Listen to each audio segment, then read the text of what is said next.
Hello, hello. Have I been robbing you? Have I been robbing you of knowing the real me? I watched a video today about people who are afraid to shine. And it was one of those videos that when I just saw it, it was like a punch to the gut. Because recently I came out of the closet. I came out of my mystic closet where I've been doing a lot of healing work under the surface without telling people. I do a lot of healing work on the internet without saying this is specifically what I'm doing. There's been a part of me that's just felt dormant. I didn't know how to bring her to life, but she could feel everything that I was doing that was what I needed to learn at the time, which was who I wasn't.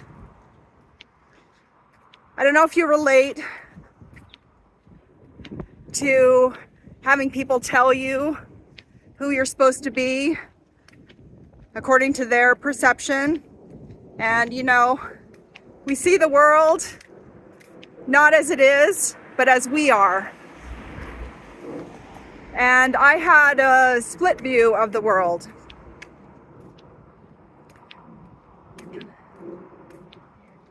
At different times, I had a very fearful view of the world. Other times, I had an overly idealistic view of the world. I'm learning to come into balance with who my core self is, listening to my body, which I felt disconnected from for many years.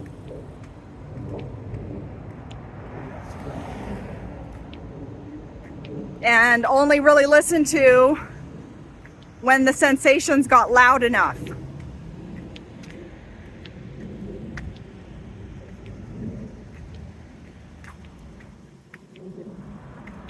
We have one precious life. And recently, in a book called Prosperity Consciousness, I learned a great definition of what our service really is and what it means to deserve. It's not an entitlement, it's a service that we provide by being our true selves.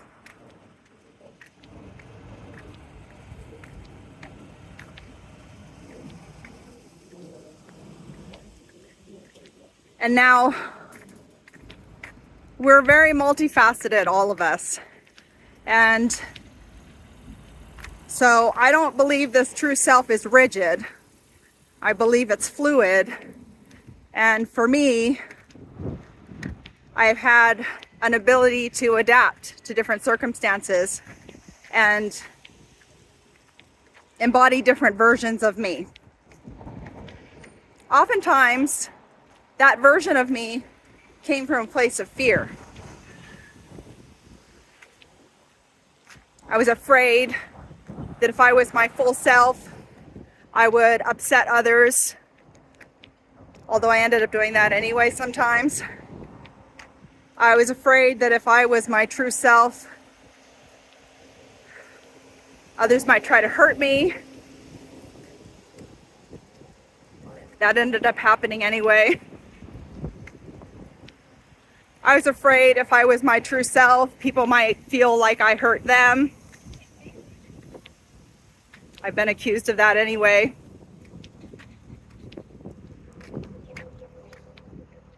And previously, I had more options, more routes to take. Okay, I can try this. I can try that. And either way seemed all right.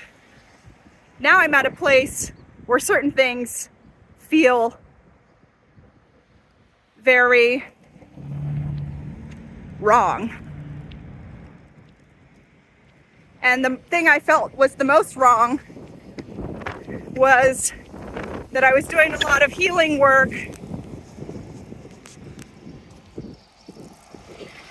under the surface. I wasn't owning the magic I see in the world. I wasn't owning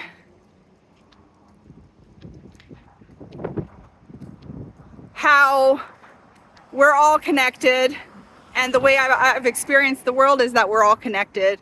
There's reflections everywhere of information that can help us to be our true self and to show up authentically and to shine our light. As unique human beings, being our true self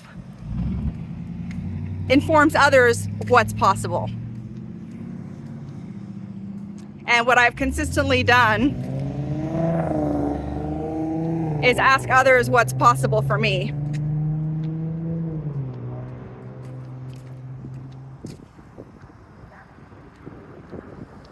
All the while silently dedicating myself as a conduit for healing through my phone use, through my social media use, through listening and doing my best to help people feel seen. These are all things we can do for each other that are very healing.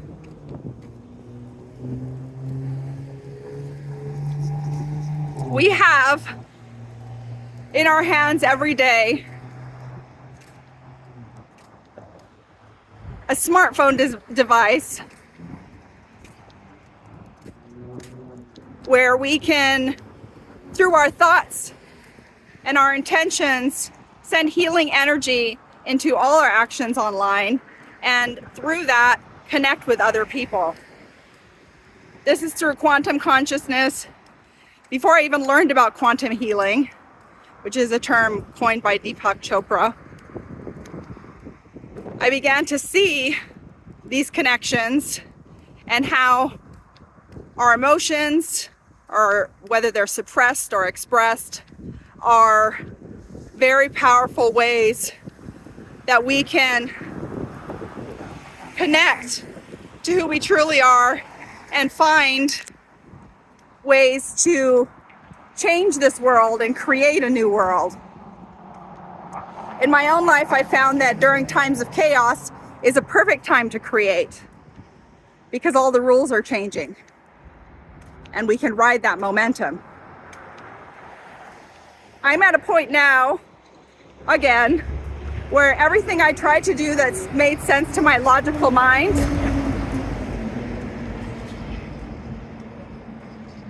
has started falling away.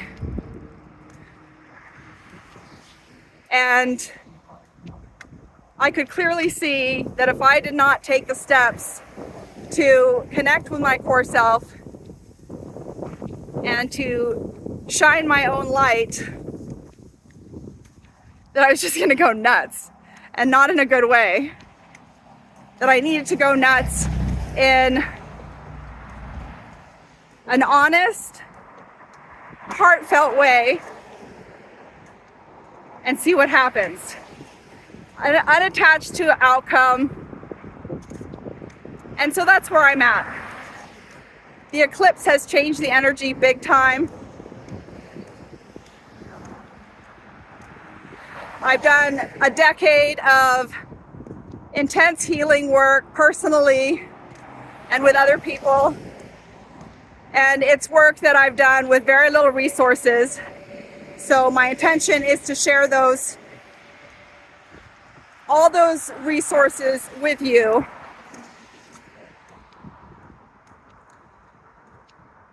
In the YouTube description is my link tree, and I'll be updating those links as I go. If you're curious about connecting with your core self and using your phone to be part of a healing force in the world, I'm going to be launching a digital alchemy course soon. So subscribe and stay tuned. And remember to go into your heart, put your attention on your heart, and set an intention to embody your true self and see what that looks like. I'm not going to rob you anymore of my true self. We'll see what it looks like, bringing her to the surface and